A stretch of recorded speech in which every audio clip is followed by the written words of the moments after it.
Bonjour à tous, dans cette vidéo nous allons changer la chambre à air de la roue avant et arrière de la trottinette Beeper.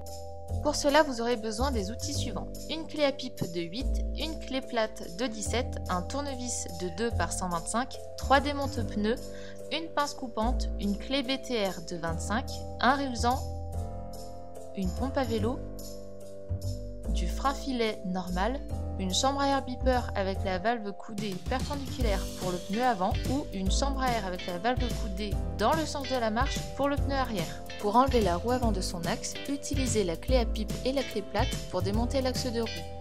Une fois l'axe de roue retiré, vous pouvez enlever la roue pour changer la chambre à air. Pour la roue arrière, dévissez la petite vis située à gauche du moteur. Desserrez alors les deux écrous bornes, vous n'avez pas besoin de les enlever complètement. Coupez le rulesant maintenant le câble moteur à la fourche arrière de la trottinette. Vous pouvez alors retirer la roue de son axe.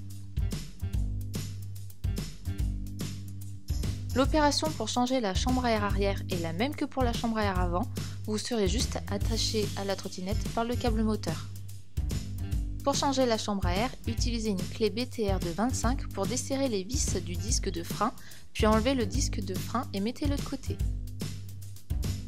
Tassez un peu le pneu pour pouvoir insérer de la graisse afin de faciliter les opérations. Utilisez des démonte-pneus pour sortir le pneu de la jante.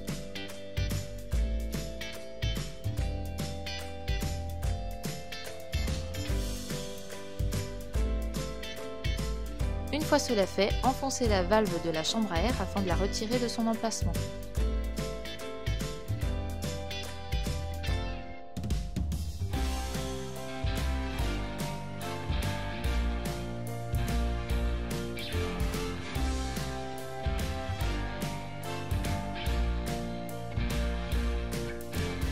Ajoutez de la graisse de l'autre côté du pneu pour retirer le pneu de sa jante plus facilement. La chambre à air doit toujours avoir un peu d'air pour faciliter son insertion. Positionnez la valve dans son emplacement en faisant bien attention à insérer le pneu dans le sens de rotation. Il faut bien faire attention lorsque l'on remonte le pneu à ne pas pincer la chambre à air pour ne pas crever cette dernière. Une fois la nouvelle chambre à air installée et le pneu remis en place, gonflez-le à l'aide d'une pompe jusqu'à 3 bars. Essuyez le surplus de graisse sur le pneu et la jante et replacez le disque de frein à sa place. Revissez-le en ajoutant du frein-filet sur les vis. Effectuez un serrage en triangle en ne serrant les vis complètement qu'une fois le disque de frein correctement installé.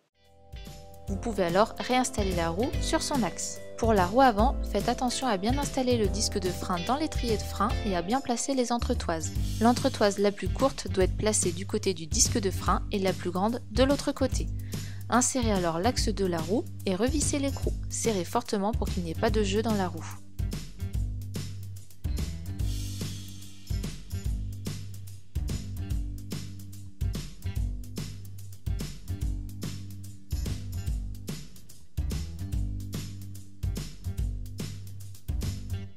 Pour la roue arrière, insérez à nouveau la roue dans son axe, puis serrez les deux écrous bornes. Revissez ensuite la vis se situant à gauche du moteur et n'oubliez pas de rattacher le câble moteur à la fourche arrière à l'aide d'un nouveau rulesant. Votre chambre à air est changée. On se retrouve bientôt dans un nouveau tuto.